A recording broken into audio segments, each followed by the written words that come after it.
পৃথিবীটা আমার ভাল লাগতেছে না, আমি আত্মহত্যা করব, কিন্তু সরকার উদ্যোগ নেবে, তাহলে এটার পারমিশন আছে।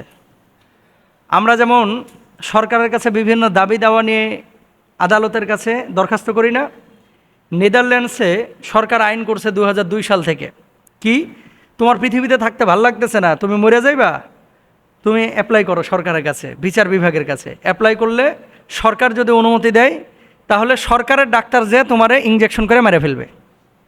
নাউজুবিল্লাহ বলবেন না? ইসলামে এটার অনুমোদন আছে। এটা কি আত্মহত্যা? এটা কি? তো উনি বলতেছে নেদারল্যান্ডসে একজন নারী 2019 সালে অ্যাপ্লাই করেছিল, যার নাম হচ্ছে জুয়ানা বেগ। কি?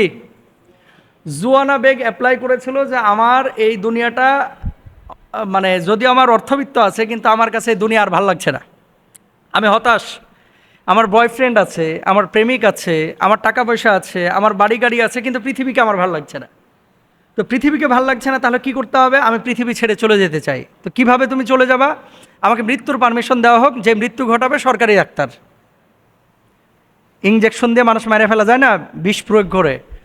তো সে 2019 সালে পারমিশন চেয়েছিল, 2024 সালের মে মাসের সম্ভবত 31 তারিখ, মানে গত মাসের 31 তারিখে তাকে পারমিশন দেওয়া হয়েছে যে এখন চাইলে তুমি মরতে পারো। মানে মামুর বাড়ির আবদার আর কি, এখন চাইলে তুমি কি করতে পারো? মরতে পারো। তো জুয়ানা বেগকে এবার সরকার আবার রিপ্লাই করছে যে তুমি, তোমার আবেদন গ্রহণ করা হয়েছে, এখন তুমি চাইলে মরতে পারো। তো জুয়ানা বেগকে বলছে শেষ ইচ্ছা তোমার কি, আর কোথায় তুমি মৃত্যুবরণ করতে চাও? তুমি কি হসপিটালে মরবে, তুমি কি কোনো পার্কে মরবে, নাকি তুমি বাসা বাড়িতে মরবে? তখন জুয়ানা বেগ বলেছে যে আমার মৃত্যুটা হোক আমার বাসা বাড়িতে, তবে আমার মৃত্যু হওয়ার আগে আমার হার্টের কার্যক্রম বন্ধ করা যাবে না। কি করতে হবে? ইঞ্জেকশন পুশ করে আমাকে ঘুম পাড়ানোর মতো ঘুমিয়ে দিতে হবে। তবে সরকারের কাছে আমার আবেদন যেন আমার বয়ফ্রেন্ড পাশে থাকে আমার মরার সময়। বুঝেন নাই? মানে যার সাথে প্রেম করতো এর শেষ ইচ্ছা হচ্ছে শেষে যেন পাশে থাকে। দেখেন ইসলাম কেন সুন্দর বলেন তো? এগুলো পশ্চিমা বিশ্বের মানুষেরা অধিকারের নামে তামাশা করতেছে না, এবং অ্যালাউ করা হয়েছে। এখন সে মেয়ে যদি ফিরে আসতে চায় ফিরে আসতে পারে, যদি ফিরে আসতে না চায় তাকে সরকার বলছে তুমি তারিখ নির্ধারণ করো, সেই তারিখে তোমাকে মেরে ফেলা হবে। এবং সে রাজি না, সে বলতেছে আমি মরতে চাই।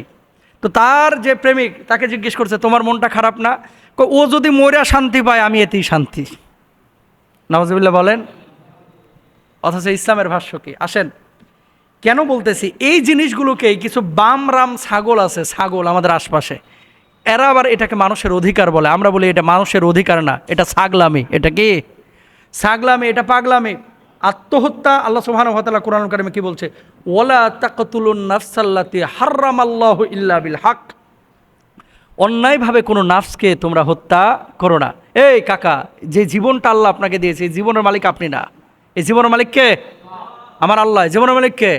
আমার আল্লাহ। আমার যে রূহটা আল্লাহ দিয়েছে, এই রূহটার মালিক আমি না, এই জিহ্বাটার মালিক আমি না ভাই, এই হাতটার মালিক আমি না, এই চোখ দুইটার মালিক আমি না, এই মাথাটার মালিক আমি না, এই হৃদপিণ্ডের মালিক আমি না, এই সব কিছুর মালিক হচ্ছে আমার আল্লাহ। আল্লাহ আমার কাছে আমানত রেখেছে। ইন্না সামা ওয়াল বাসারা ওয়াল ফুআদা কুল্লু উলাইকা কানা আনহু মাসউলা। কিয়ামতের ময়দানে আল্লাহ এই হাতকে জিজ্ঞেস করবে, ক্যামেরা যে চালাইছোস, ক্যামেরাকে বিয়ের অনুষ্ঠানে চালাইছিস না ওয়াজের অনুষ্ঠানে চালাইছিস? জিব্বা যে আমি দিয়েছি, জিব্বা দিয়ে ওয়াজ করেছিস, ভালো কথা বলেছিস, নাকি গান বাজনা করেছিস? এটা কিন্তু আল্লাহ জিজ্ঞেস করবে। চোখ যে দিয়েছে, চোখ দিয়ে কোরআন পড়েছিস, আল্লাহর ইবাদত বন্দেগী করেছিস, নাকি চোখ দিয়ে খালি মোবাইলে উল্টাপাল্টা জিনিস দেখেছিস? এগুলোকে কিন্তু জিজ্ঞেস করা হবে। তো ইসলাম কত সুন্দর।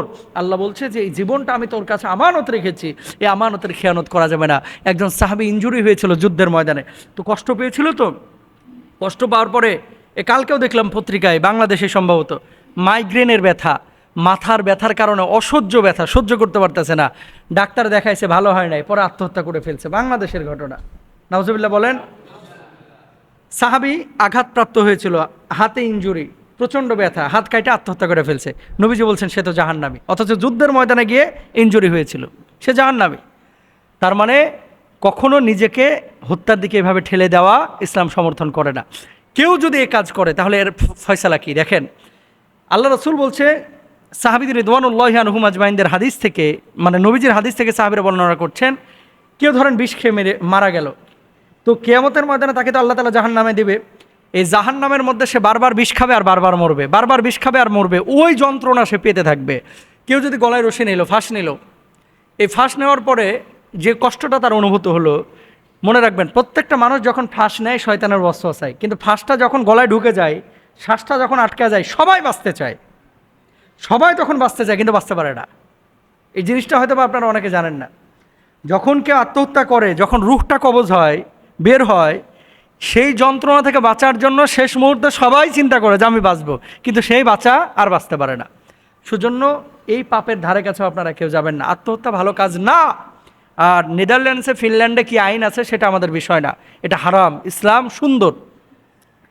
মনে রাখবেন, কষ্ট হতাশা থেকে মানুষ কিন্তু এই আত্মহত্যার পথ বেছে নেয়। ইন্নামা আল উসরি ইসরা, রাত যখন গভীর হয়, রাতের পরে কি হয়, সূর্যের উদয় ঘটে, আবার আলো আসে। প্রত্যেকটা সুখের পরে দুঃখ আছে, দুঃখের পরে কি আছে, সুখ আছে, কষ্টের পরে আবার সুখ আছে।